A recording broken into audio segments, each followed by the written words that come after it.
Trinity Fremont, we know that faith starts in the home. We also know that it can be difficult to take what we hear on Sunday and live it out in our homes the rest of the week.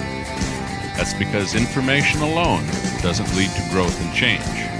But information that's reflected on and put into practice is much more likely to lead to growth and change. Join us as we reflect on this past Sunday's sermon and give practical starting points to help you live it out, your faith, in your family, and in your community.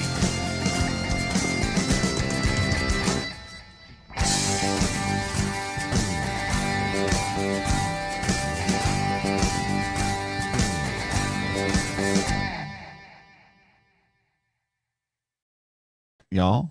Hey. Hey-o. Hey. Whoa. Thank you. Hello, friends. The one person on is probably Gerber. No, No. my screen's Maybe it's blank. Stacey. I did just share Or it. it's my mom. Hi, Mom. Hi. Now I'm on. See, I see it now. I don't know. Now we're up to 2. I don't know. Howdy, friends. Hey. Good welcome to morning. the last podcast in the mornings. Scared Because you. what's gonna happen? Yeah, so Next week. we're moving our time slot till 7 o'clock Tuesday nights starting next week. It's 7 o'clock. 7 o'clock. 7 know. p.m. or 8 Eastern. Yeah. 7 Central. No, 6 7. Mountain. 6 Mountain. There and we then go. 5 Pacific. What Unless time you're- is it unless in you're Arizona? Yeah, is it okay? Right now it's Pacific, so Okay. Because Arizona doesn't Right now follow. it's Pacific. Yeah, Arizona. People from Arizona, you know. yeah. My wife won't hear this for like 10 weeks, so it's okay. There you go. She's 10 weeks behind. 10 weeks. I feel like I'm 10 weeks behind. Welcome to episode 46. Wow. That's cool. I Yes, had no idea. That's a lot of episodes. We It doesn't feel I like don't- we've been doing it this I long. don't keep track. I should. Yeah. What Paul Where keeps did track my because he life writes go? episode number. Oh, you know, this is true. in Yeah, the- I have it right there. It says right there, episode 46. Yep. Okay. There you go. What ifs? What ifs? So today truly is, even though it's cloudy out, it is truly a sunshine and cupcake day because my wife is on her way home from Michigan/Indiana with cupcakes. You're such a nerd. He's so happy. So if you're in the St. Joe, Michigan area, hi friends in St. Joe, check out Bell's Cupcakes and buy some cupcakes, and you will not be disappointed. Disappointed. My wife is in Tampa, and she's coming home tomorrow. Is she bringing cupcakes? She is not bringing home cupcakes. How My did you- wife's in Nebraska. I was gonna say, how did your wives get to go like away? Because So Did- for Well, one well, of them, it's What a is- vacation. What is Jeff doing wrong? Why am I still here?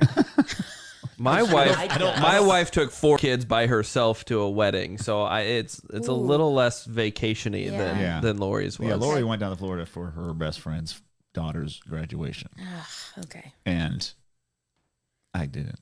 I Yeah. stayed here with the You got kids. to know people with big life events. That's I your guess thing, Lindsay. so. I don't know anybody with big life events. I don't know anybody. I don't know anybody except you 3. Don't act like ouch. you're so thrilled. I am thrilled. Yeah. You So, guys make it fun. Yeah. what's going on? How's God messing with you today?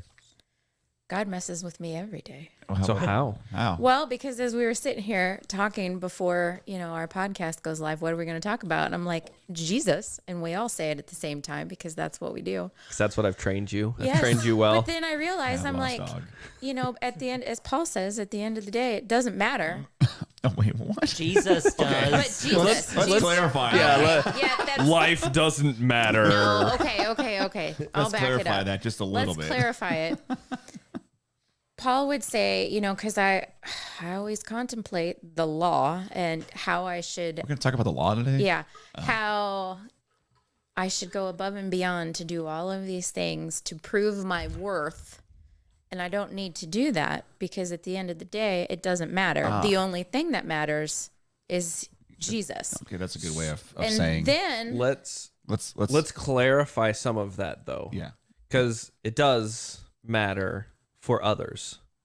right. It doesn't matter for your salvation, That's what I'm trying to say. but it does matter for your neighbor.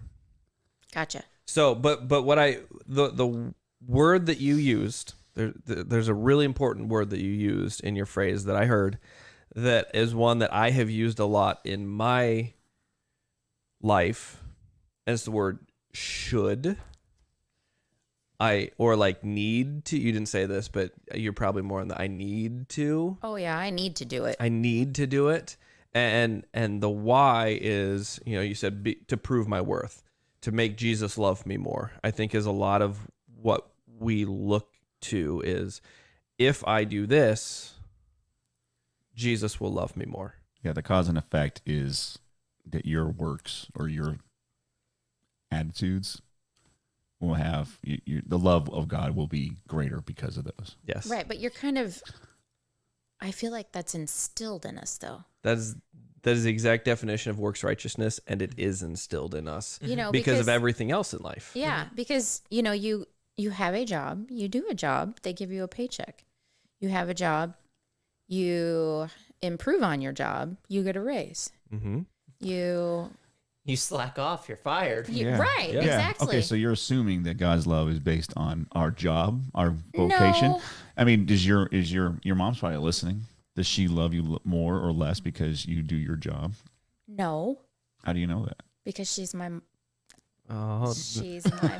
Because of the relationship that you have. Yes, this is true, but I do. Yeah. Now, that's not a perfect correlation because but let's be honest. Right. Well, I know, but I nothing know. ever But- is. I know so- it's not. I just Our want to make feeble sure. brain needs to think about Yes. something. Your mom will love you no matter what. Well, Just like you're assuming that because the way you're talking, I have to do a lot of work for my mom to love me. No, I don't have to. No, my mom just Well, loves that's me. what you just said to me, though. If you Well, replace maybe mom my with mom God. doesn't love you, but my mom loves me. Your mom doesn't even know me. I'm talking about my mom. But how about we she just talk about our father? Who art in heaven, hallowed be thy name. Wow. I have a boo somewhere. Hold on. No, that's not. We don't. We don't You- boo You God. set it right up. Yeah, I don't have a the boo. softball. Probably a good thing here. But yeah, there is that in life, in the way that we work with our neighbor, there is the cause and effect in just about everything we do. And I will be, even to an extent, not as much, but even to an extent in our families. Oh yeah. There are still when my kid does something awesome, he makes me proud. When he is a dingbat, and I'm not specifically either one of my boys. They can be dingbats, they can be awesome, I call my kids dingbats. but they can, like, humanly speaking, I'm less proud. I'm less. I mean, I still love them. I'm disappointed. probably. Yeah. or embarrassed. Take church, for example, on Sunday. I know Oh, your I kid know was awesome You in were church. very excited about it. I, however, was like the embarrassed mother of the kid going in the song of Rescuer, and I was like, just stop. Hey. Well, that's not what he was doing. He was making high-pitched, squeaky noises, and then I'm leaning over That's and I'm generally like, what I sound like when I sing dare too. do that again. Because he's met my kid. Yeah, thanks, Benny. I just remember, like, because Bennett wasn't there, and I'm like, someone's yelling it. And then I I knew saw it. Lacey lean. I'm like, oh, I Oh, know. I know This who should it be is. I knew it was going to be Hudson. Are you kidding? I was in the sound booth, so I had a whole view of everything. Anthony gave him a challenge, and I'm like, oh. And I wanted to turn around and give him a high five, but I knew that I would not be appreciated if I did that. You know what? He was happy he was singing the song, but Yep. I was like, and then it because when I would turn to go like this to him, I could see Glouses, and Glouses had like their whole family there, and Amy just looks at me and just smiles, and I'm like, yeah, I know, that's my kid. Thank Yeah. you. Yeah. And I couldn't he hear looked him. so proud of himself, either for worshiping or for irking you on. I don't know Both. which. Yeah. It was all the above, but anyways, bring it back around here. Yeah. The law. The law. Well, So- and I can't speak 100% as a parent, but I would assume from what I've seen parents do, and also what you do in a classroom setting or a youth group setting,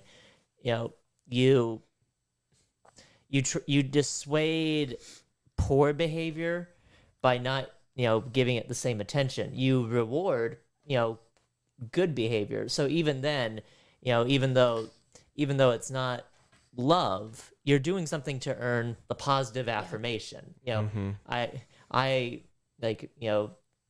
I've one of the things you get to do as a youth leader is you go on youth trips. Youth who behave well during the day and listen in during the speakers and things like that, or serve well on the mission trip, you get a little extra things at night. We get an extra dessert or get to stay up, a half hour later. We go to bed earlier and don't get to hang out as much if we didn't behave as well. Yeah. Like, I've had to do both of those things. Yeah. And it's to get desired outcomes. It's I care about each and every one of those kids equally, absolutely, without a doubt. But it does kind of train how do we win favor? By doing what we're supposed to do. Mm-hmm. How do we lose favor? By doing what we're definitely not supposed to do. Mm-hmm. And so I think that can carry over, to what we think of God. Not necessarily that my salvation's on the line, because I've never felt that, but I've totally felt like that God will smile on me a lot less if I'm a I'm a poorly behaved human being. Right. And as a preacher, Can you say that again? a preacher, it's a lot easier to preach the law and say that you should do this. This is how you should live. This is what you should do. Because it does get a desired outcome. And then it all looks nice. It's really hard to preach, hey, you're not under the law. You're under grace.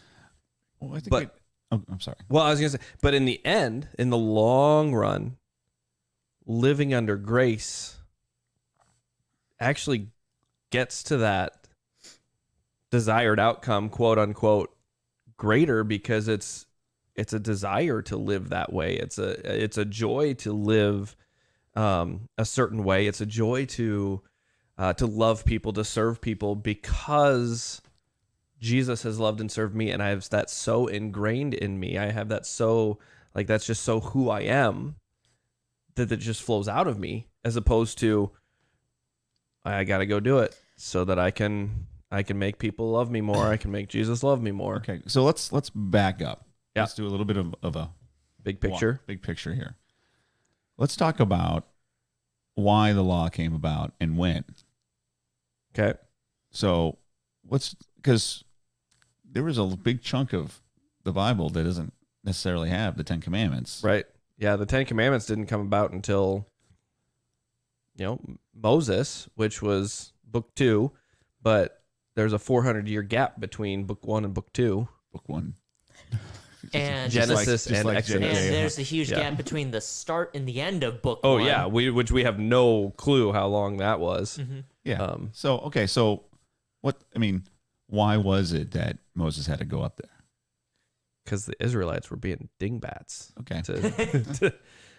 Being dingbats. Yeah. And Like somehow our kids. And somehow while he was up Boneheads. there, they got even dingbattier. Yeah. Yeah. You're crazy. God is up on the mountain. Oh, God forgot about us. Let's make a new God. God's right there. Let's make a new God. So there's two kinds of law. There's natural law, and then there's the revealed law. Natural law is the law that's basically just written on all of our hearts. All societies basically know that killing people is bad. Because of That's what? because of feelings. Because there's something inherently wrong with killing people. Mm-hmm. Now, that also had to be a revealed law, because then there were some who were like, well, but what if we just kill the babies that will get us what we want from our God? From Marmaduke or from Dagon or... Marmaduke. There's a god named Marmaduke. Isn't that a dog?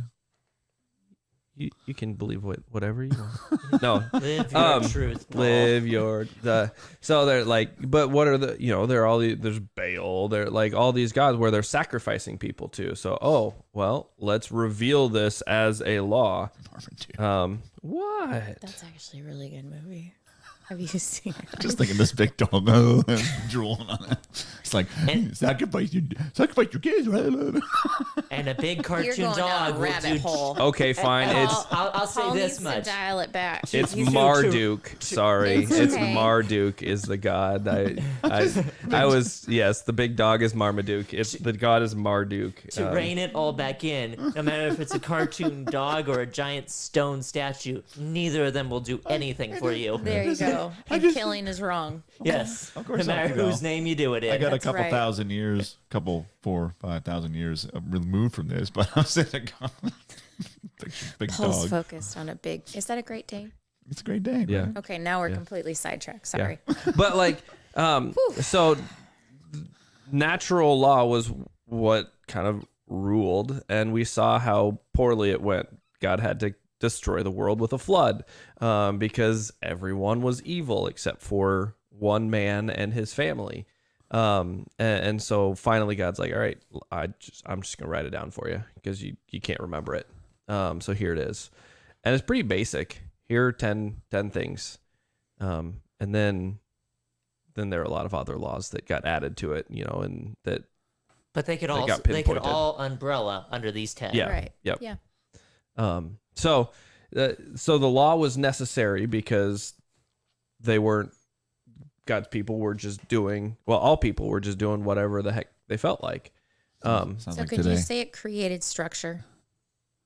I guess you could say that. Yeah. Like a path, a guideline. I don't know.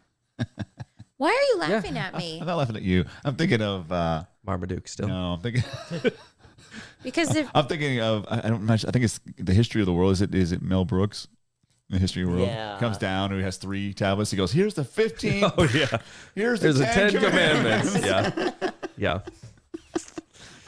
Yeah. We're having fun today. we are. No, but if everybody's kind of doing anything that they want, and then here are your 10 commandments, doesn't that kind of It brings seems structure. Yeah. It organizes it. And we've got two what we call 2 tables of the law. We've got the first.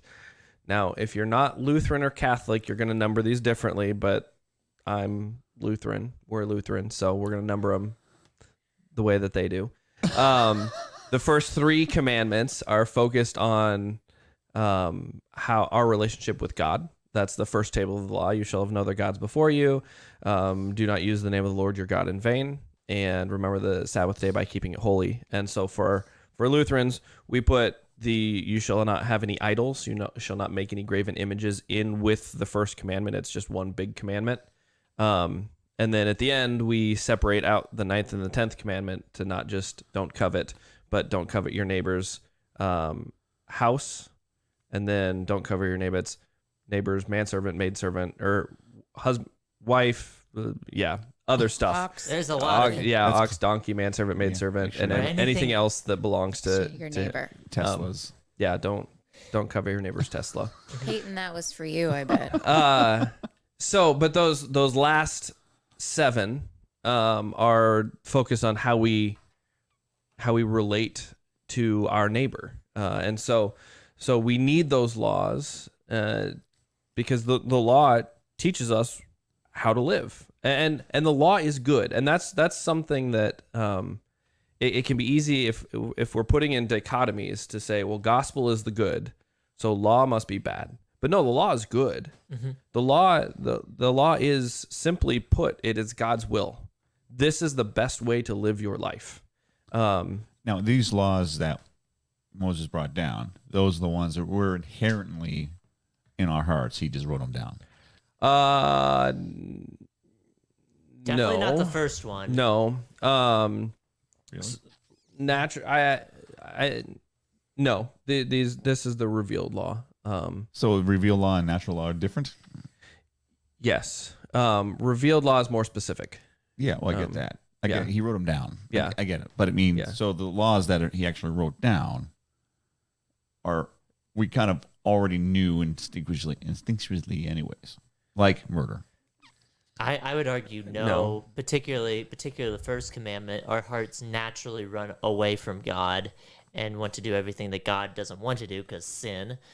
But the first commandment says you must love God and love him only as your God. And our hearts are not wired to do that. Our hearts are to love ourselves and our selfish ways. Well, is our hearts wired to love God, but because of sin, the wiring got crossed? Yes, but but revealed law or natural law is one that even in a broken society, even in a sinful society, we know is wrong. Like it's across the world, like Regardless of sin. We know. regardless of the fallen nature. Yeah. Okay. And there are certain things that every culture from the beginning of time have known to be wrong. Bearing false witness against your neighbor is not a natural law, or not bearing false witness against your neighbor. So before somebody actually said that, nobody was like, "Oh, I shouldn't actually." Not nobody, but you but mean it's that killing thing is bad? Well, you said false witness. So before somebody actually put it on a piece of tablet, piece of tablet. Piece of tablet. it was one of the 15 that fell, 5 that fell. No, I'm just asking. You know, this is my job, and this thing is to Ask the question. it's to poke. Yeah. You're doing a good job Well, of that's it. what. So Romans 7 says that Romans 7:7. What shall we say then? That the law is sin? By no means. Yet if it had not been for the law, we would not have known sin. For I would not have known what it is to covet if the law had not said, "Do not covet." So there are, even Paul says, there are things that we naturally would have not known had been sin if we had not been told that they were sin. But this is God saying, all right, this doesn't come natural to you, but this is the best way to live life. This is the best way to love me. This is the best way to love your neighbor, is by doing these things. Well, and like Romans says, I wouldn't have known not to covet unless it had been specifically spoken. Like that's essentially what it boils down to. But even whether it was natural law or revealed law, that doesn't mean it stops just because we know it already. I mean, you know, there's still people that murder. There are Christians that murder. Yeah. And so just knowing the law doesn't mean, oh, that's not like what I'm supposed to do. But God said it, so I'm good now. You know, I'm rewired. I'm reset. Life is good. That's exactly not how it works. So, because I'm just here to poke fun. Yes. Not fun, but okay. So before the law was written down, there's natural law. Yeah. And then I'm assuming God judged that because he destroyed stuff, say through floods. So they were because they just didn't know better. They went by what they thought was best, and it was And all then God's selfish. Like, you're dumb, so therefore I'm going to flood the world. It was all selfish. It was all evil. It was all focused on themselves. But Paul just said they were ignorant. Of certain things, but they were doing they were murdering each other. They were going against natural law too. And there were things God.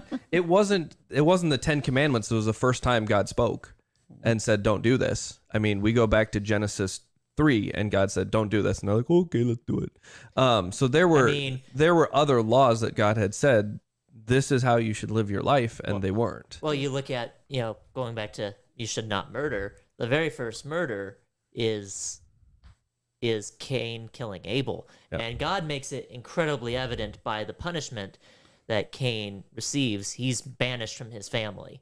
Yeah. Like, this is not acceptable under any terms. Now, God shows mercy by not wiping out Cain, but God sets the terms real quick. This is not okay. But was because of Cain, was that what made it inherently, knowledgeable before, natural law? Because of that example? No, I think chicken natural or law. the egg? You just Natural law is something that just is. It's not, oh, well, I saw the punishment that somebody else got, so I'm not going to do it. Natural law is just, it is inherent to every person. I mean, they could be born on some island completely separated from the rest of the world and realize, killing somebody's probably not the best way to live. Okay, now fast forward 2021. Okay. We have Jesus. Yeah. Yeah. We have natural law. We Yeah. have written law. Yeah. Yay. Yeah. We should just be working. We should just be perfect right now, right? I mean, we're commanded to be, but I yeah. think we all know the answer. Yeah. Oh, I know that. Progress over perfection. Baby steps. Well, I don't know. Except we're called Where to be are you perfect, going too. with this? where I'm going with this is that, I'm having troubles following. well, I just, we have individuals that back in the day had natural law. They had this gut feeling, oh, I shouldn't murder somebody. Well, I think Then God wrote it down and said, hey, don't murder somebody. And yet, we still have murders. Is that what you're trying to get at? well, I know why the answers don't. I'm asking these No, questions. I'm so we having can ask troubles these questions. following you. Is why I'm trying to break it down this way. Well, I'm because just I'm kind saying. of spacing out. Where live by the law, die by the law, live by grace, die by no, that's not the saying. What am I trying to say, Gerbs? I really don't know. So what? So the text that we're looking at, Romans 6:14, that basically says, "So we are not under the law, but under grace." That is not saying that we shouldn't, that the 10 Commandments don't apply to us anymore. It's not. It's saying that our motivation is not, well, the law says I should do this, so I have to do this.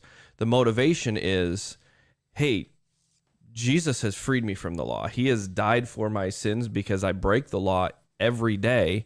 He has freed me from being bound and being a slave to the law. And so now I can live God's will, which is still living the law because he's told us his will, and that's what we call the law. Now I can freely go and live the way that he has called me to live without fear of punishment or retribution for when I break it. But now I can live it freely and I get to instead of I have to. So there's not this like, oh, I've got Jesus. And because the very next verse is, well, should I go on sinning so that grace may abound? No, absolutely not. We should live by it, but not be slave to it. It's back to, it's a motivation.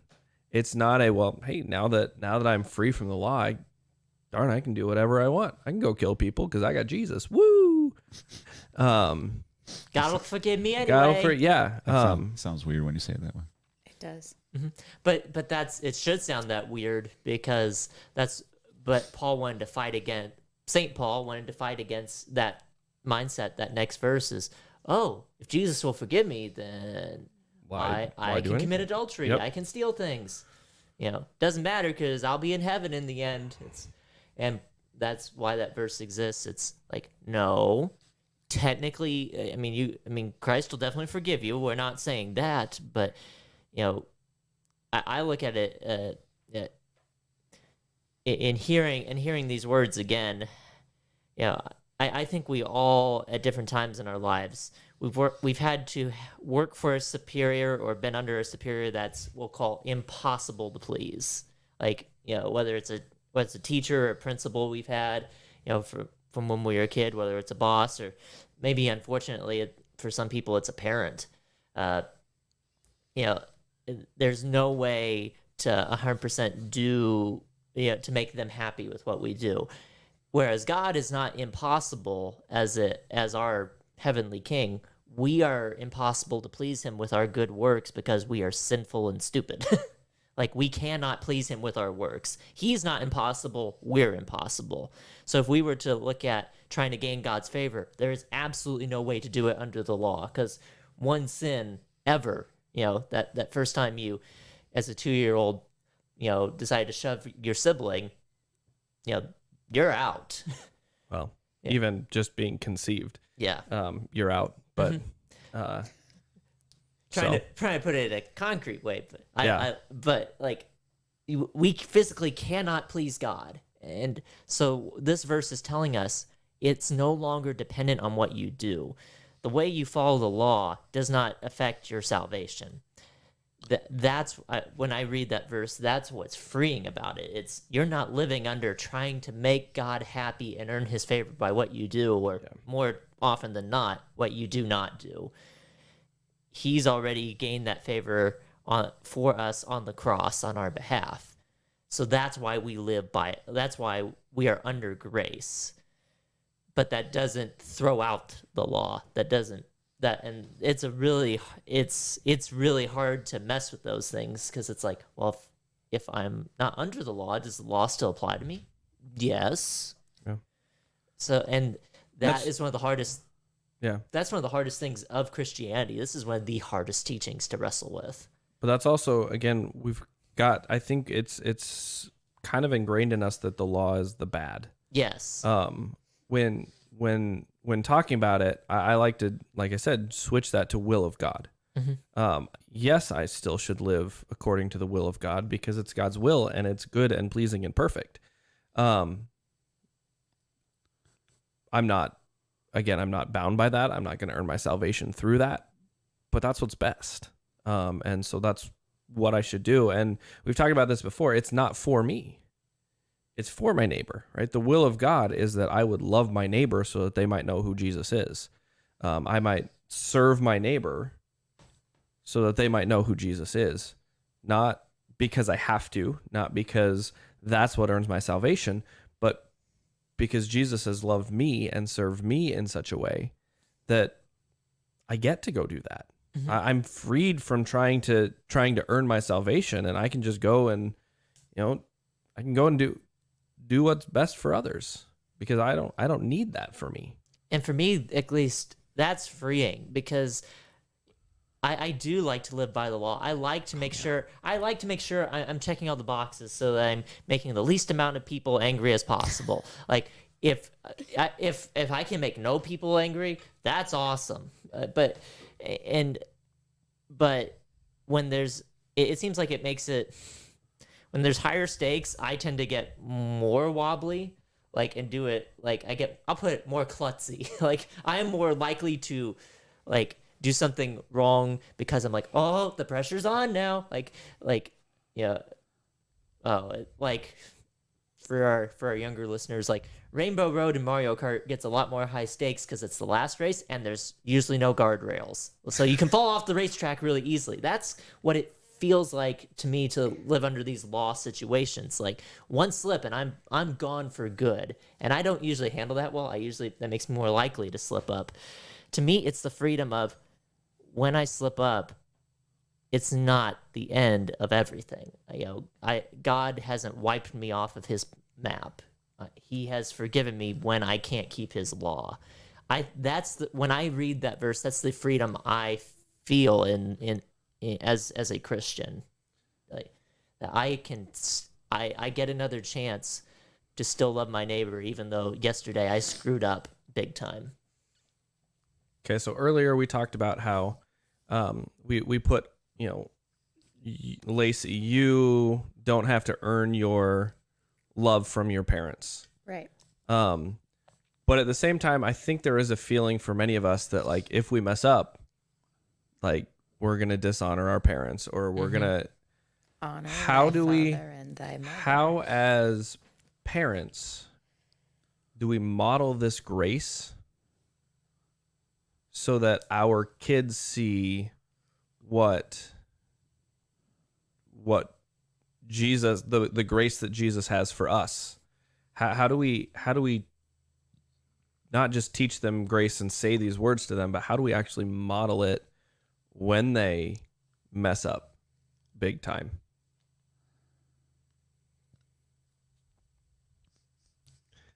This is when all of you who are on the audio version, this would be the awkward silence will get cut out. Because there is one. Yeah. In other words, how do you parent good?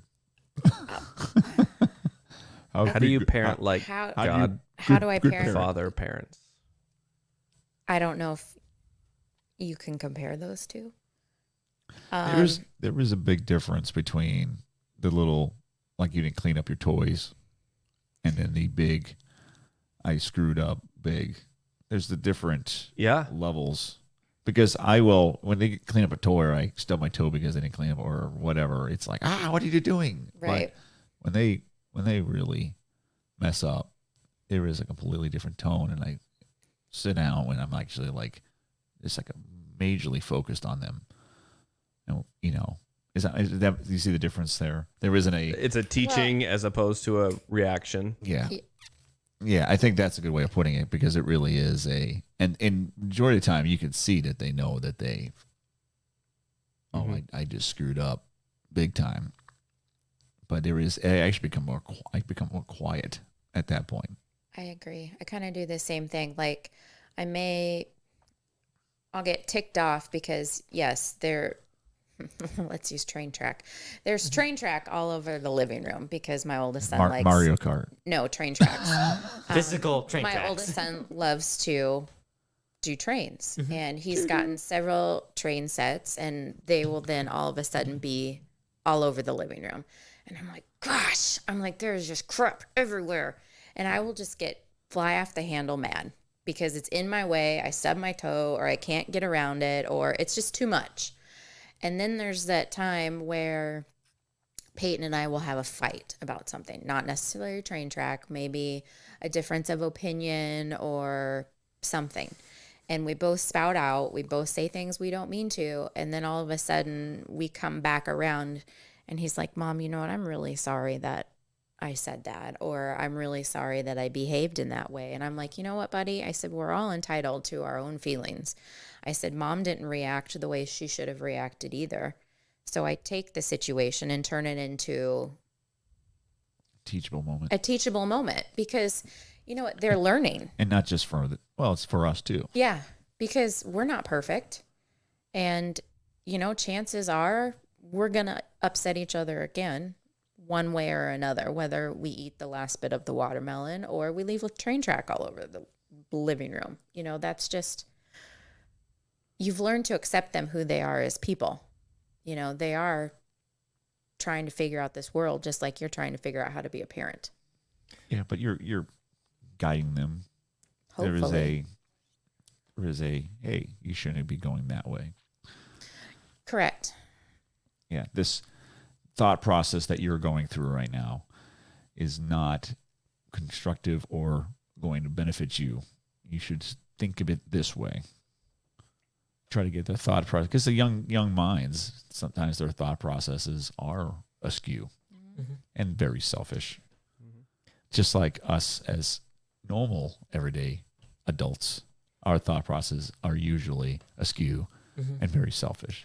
Well, and I think, speaking as a non-parent here, but I think on one hand there are different levels of infractions. Leaving your toys out versus you pushed your sibling down the stairs. This is never okay. Someone gets hurt, and there has to be a different level of severity because you never want to see that happen again. But I think there's the opportunity to show grace as a leader. I can only speak of what I've done for VBSs and things like that. I have had to deal with kids who have landed haymakers in other kids' eyes and went all, like it was Rumble in the Jungle. It's like, okay, we need to set that this does not happen ever here. You need to be more harsh. Just at times in the Bible, God needed to be more harsh. There were times like, right after the Ten Commandments, while the Ten Commandments are being written on the Mount Sinai, the Israelites start making their own idol. And when Moses comes down from the mountain with God's permission, he hands down a heavy punishment because defying God is never okay. But at the same time, God gives a way through forgiveness. And I think after you lay down the law, there's a chance to say, I still love you. You're still, this relationship has not changed. Nothing will ever stop that. What you did was never okay, but never will I also stop loving you. That's the harder. That sometimes can be harder, especially because as humans, anger doesn't go away either. like that we have to sometimes overcome our anger to come to that. And I think that's why it's important for the dual parent, because the way that I, as a father, will react to something is completely different than the way that Lori will react as a mother. I'm more focused on responsibility, making sure they understand that because of their actions, they're responsible for the outcome of that, and how to then turn around and fix it, because by either humbling themselves or whatever. Whereas Lori is more looking at compassion and, she's more graceful than I am. Does that make sense? Mm-hmm. I mean, not just walking downstairs, but I can't walk downstairs or walk upstairs. Just not graceful. Nope. What do you think, Gerbs? I think this is one of the hardest things to do as parents, is to gracefully respond to the breaking of the law, just to put it that kind of bluntly. Because there is a sense that, yes, we need to correct this action. But in a way that is loving and graceful and punishment fits the crime sort of thing. But this is why Stacy should be here today, because Stacy's really good at this conversation, and she's a fantastic mom in how she works on responding to our children in those sorts of situations. But to be able to teach through it is key. But this is hard. And this is hard for every parent, is finding appropriate, because you can go to the side of lazy parenting and just say, well, I love you. It's okay. Try and do better next time, and never actually confront the issue. But it's very, very easy to slide to the side of, I want to change your behavior, as opposed to, how can we change your heart? Because even when God came down with heavy punishments on his people, it was less because of the behavior and more because of the heart. They had followed after other gods. And it was a heart issue and not a behavior issue. The behavior followed the heart. Mm-hmm. And it's so easy for me as a parent to focus on the behavior. And guess what? That's law focused. And if I just change the behavior, if I just get them to be the good Christian, quote unquote, to fix so that what it looks like on the outside, if I just fix that, then everything will be okay. But from what I've seen, you see those pictures of, well, what happened? That kid was so good that, that growing up in high school, or whatever, in elementary school, he was in church every day. He always followed the rules. And now he's over here, wherever that is. Bars. He's behind bars. A lot of those are because it was behavior focused. And how do we change our mindset as parents, my mindset as a parent, to be focused on heart issues? Hey, I see that you flew off the handle and you hit your sister, and my initial reaction is, stop it, go to your room, blah blah blah, as opposed to, hey, what's going on? Oh, you're struggling because you haven't been able to hang out with your friends as much this year. Let's talk through that. Where what can we how can we help you to work through this? How can we help you to think through this? It's not okay that you hit your sister, but focusing on the action, focusing on the behavior doesn't help that he's struggling with some other things. Whatever it is. I mean, and that's the same for us. When I fly off the handle at somebody, it's usually not because of them. It's usually because I'm dealing with something else and I'm not dealing with it well. And they just happen to be at the wrong place at the wrong time.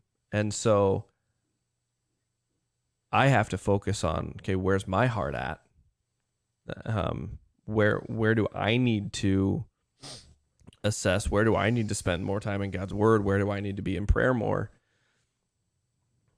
Because this action, while it shouldn't happen, it's usually not the action that's the problem. It's my heart. Mm-hmm. And what comes out when you bubble over, what comes out is what you're made of. And that reaction could vary based on the individual of the kid. How I treat Leah and talk to her versus William, because of how they process information, how, one's a boy, one's a girl, mm-hmm. those different things. But I mean, the overarching thing you're talking about is where's their heart at that moment? Yeah. And there's always, sorry. No, go ahead. As I'm saying, there's always a reason. If somebody says, well, I don't want to. Well, what's the reason? There's always a reason with it. You flew off the handle, but what's the reason? Yeah. And honestly, if we're looking at biblical phrases, the I'm sorry, will you forgive me? The sorry's okay. Is what I like to call it. I'm sorry, it's okay. Sorry's okay. That we teach our kids. Really, the better biblical phrase is, will you turn your heart back to me? Because that's the literal definition of repent. Yeah. Will you give me back your heart? You have taken it away from me because I have broken a trust or whatever it is. Will you give me back your heart? Is a more accurate, more than sorry, it's okay. But because it's heart issues. When I fly off the handle at my kid, he's gonna or she's gonna retreat and pull their heart back. And so when I ask forgiveness, it has to be a sorry, it's okay. No, I've broken this trust. I've hurt your heart. Will you give your heart back to me? And that's different than yes, okay. I've got to make a decision to trust you again. I've got to give my heart back to you. And so it really becomes this, these are all heart issues and less behavior issues, but we can see behaviors. Mm-hmm. And so we can respond to behaviors. But again, that's all law stuff. Mm-hmm. If you just look right, and that's what this is. That's what I want to get. That's what we need to get away from. That's what Romans 6 is trying to get away from. If you just look right, if you just follow all the rules, then everything will be okay. No, it's where's your heart? Mm-hmm. Are you trusting in Jesus for your salvation and then loving others because he has loved you? Or are you trusting in yourself for salvation and therefore you're doing these things to move yourself up the rungs? And that's where, like, I've talked heart, mindset, they're kind of the same idea of what's behind how I'm reacting, what's behind how I'm living, both good and bad. But what's behind it? And that's where Romans 6 would encourage us to remember that we're under grace. As the Spirit has worked in our lives, as the Spirit has made us new, we're under grace. We don't have to perform. And so instead we get to love because Jesus has already earned it for us. I was trying to look up a verse. Sorry that I couldn't. It didn't match up the way I thought it would, but I think also in correcting behaviors, yeah, it's very easy to focus on the concrete, what we saw, what we interacted, and of course we interact in concrete ways. Don't do, you better stop, all that. But in part of that repentance, and part of that, give your heart back moments. We all struggle with this, no matter what, at certain ages. You know, my bad behavior means I am bad person, or I did this bad, so I am a bad accountant, or insert what I did bad here means I'm bad everywhere. And the younger the age, the more that can be. So definitely, punishment has to fit the crime. Push sibling down the stairs, that's never happening again under my house. That's not going to happen. But what if it does? And then that's it. Well, yep. Hold on, Stacy actually. Yay! Hi, honey. Yeah, she said a comment here. She goes, "Amen, Lacey. It's about the big picture, not necessarily the small everyday details. We are pointing our where are we pointing our children, and what do we come back to when we mess up?" And that's exactly where I was actually heading with that. See? That's why she should be here. You can never take a vacation ever again. Nope. It's not a vacation. It was a family trip. She will very much clarify that. Let us put it this way: you're never allowed to leave Fremont on Tuesdays again. Regardless if it's vacation or family trip. Yep. Or insert object / opportunity here. There you go. But in those moments when it does happen again, it's not a reflection that your child is a bad child. It's not a reflection that you are a bad parent. It's looking that we are all sinful, and that we all struggle, and that, quite frankly, life, we have rough stretches. I think we can all look at different stretches in our lives that were just a harder haul than others. And we can also reflect where we as individuals didn't handle those hard hauls very well, or we treated people more shortly than we should have. And applying grace with the corrective measure. Usually the corrective measure has to come first, because there has to be a little bit of a shock to, nope, we're not doing that. But those sit down moments of, I think it's like you said, Pastor, of, okay, what happened? Why did it happen this way? Not, don't let it happen again. Why did you think this way? What's going on in here?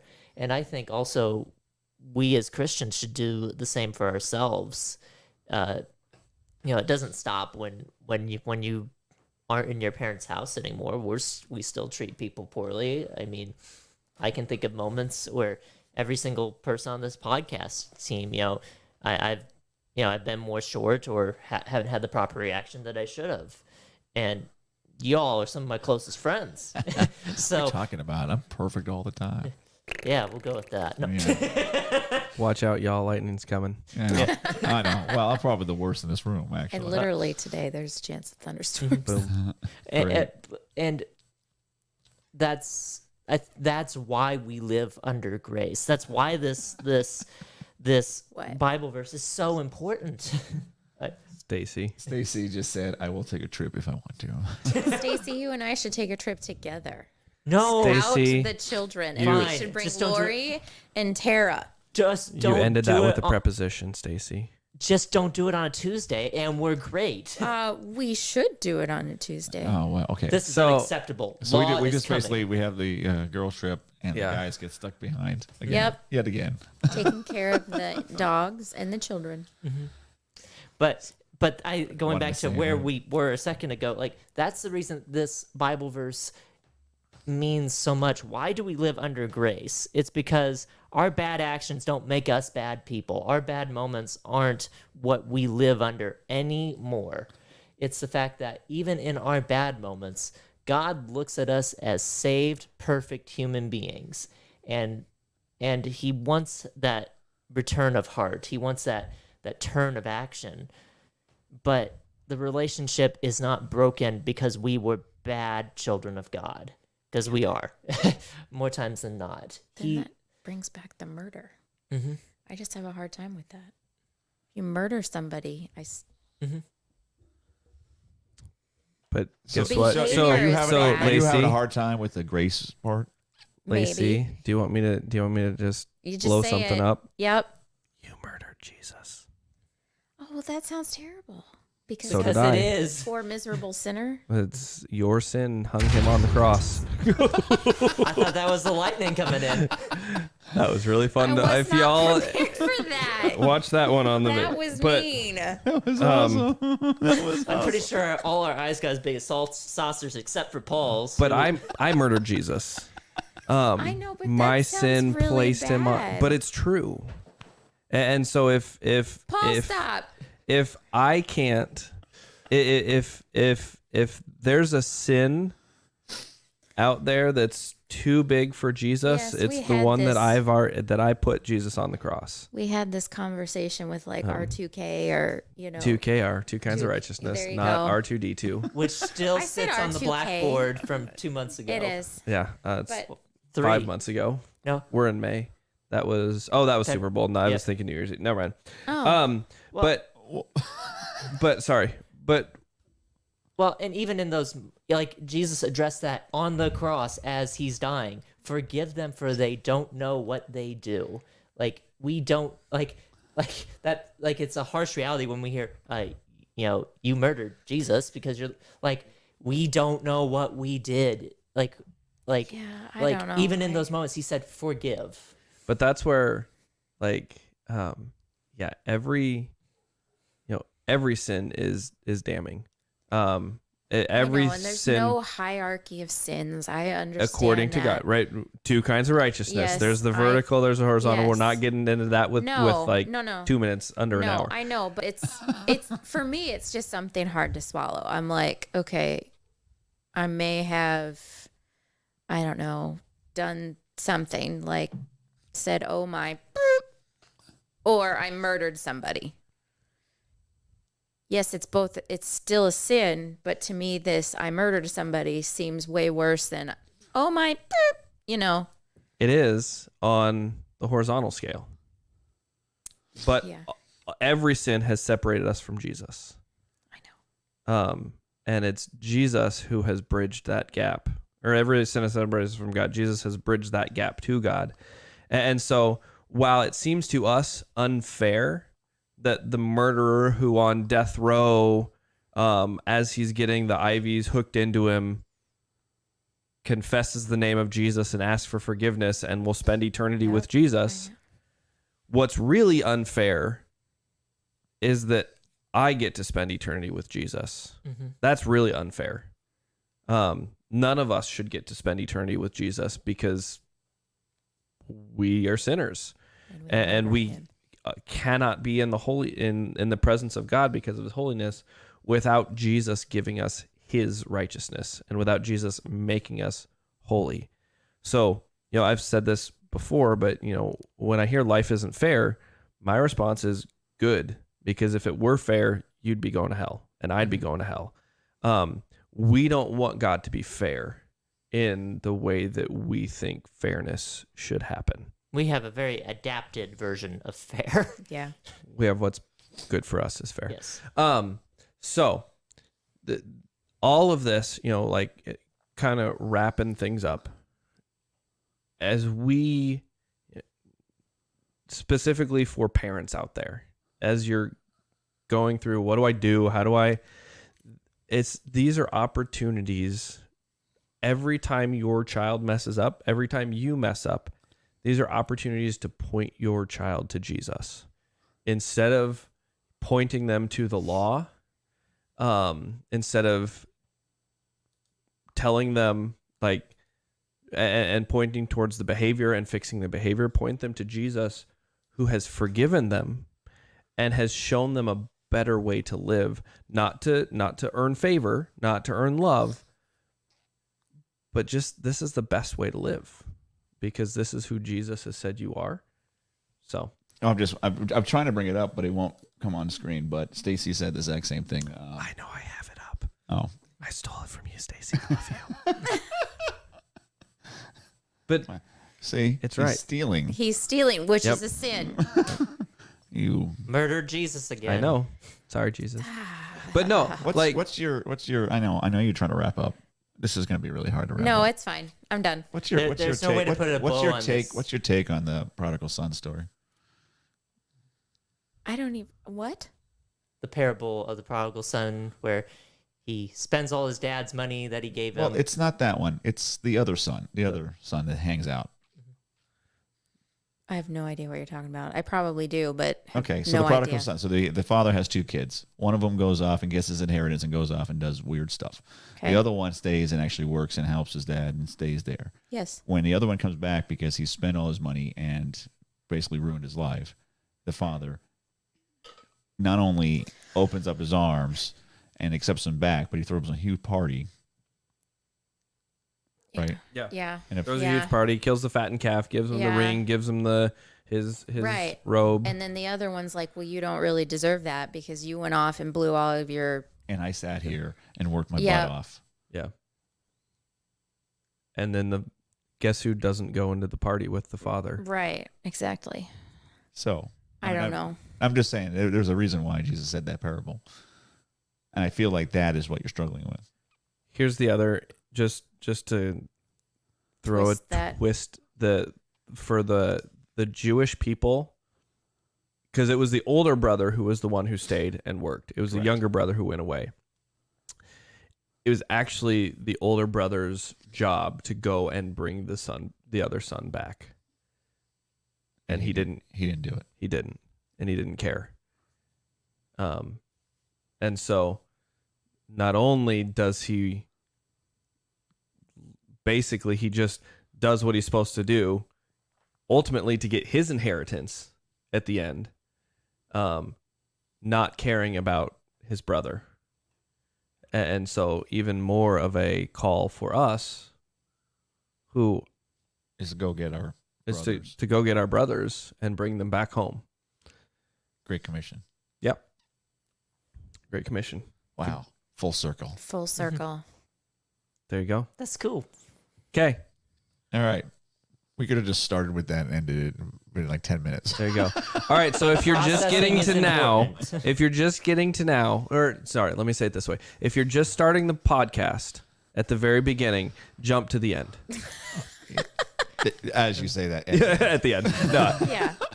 But Just use time travel. the journey is the destination. Didn't you say that a Yep. few weeks ago? Yeah, I did. It's part of that process. So Baby steps. baby steps. So We have all kinds of T-shirts coming. yeah, but the baby steps again. Those aren't well. If I do them, that Jesus will love me more. These are, boy, this is what Jesus has said is the best way to live. It's not what I'm used to. It's not what I grew up with, maybe, but this is what Jesus has said is the best way to live. And so I'm taking these little baby steps because it's the best way to live, and because Jesus has loved me, and so I'm gonna love my neighbor. I'm gonna serve my neighbor. I'm gonna worship him, because that's the best way to live. Live your best life now, but it's the one that Jesus says is the best, not the one that you think. Well, I'm glad that you whispered that in all our ears. You're welcome. It's better than the lightning and the thunder. Oh, yeah. Okay. Anyways, anything we want to... Who's praying today? Who wants to pray? Our Father. I say, I gotcha. All right. Go for it, Casey. Casey's always the default. Thank you, Casey. All right. Gracious God, thank you for grace. Thank you for loving us when we have most definitely defied you, when we were the ones who put you on that cross. Lord, in those moments when we're tempted to measure ourselves by the law, but what we've done and have not done. Pull us back to grace. And Lord, on the same level, may we also be gracious, whether it's in parenting, whether it's with our coworkers, our friends, our family. Help us be grace-minded people that share your love through that grace. It is in your name we pray. Amen.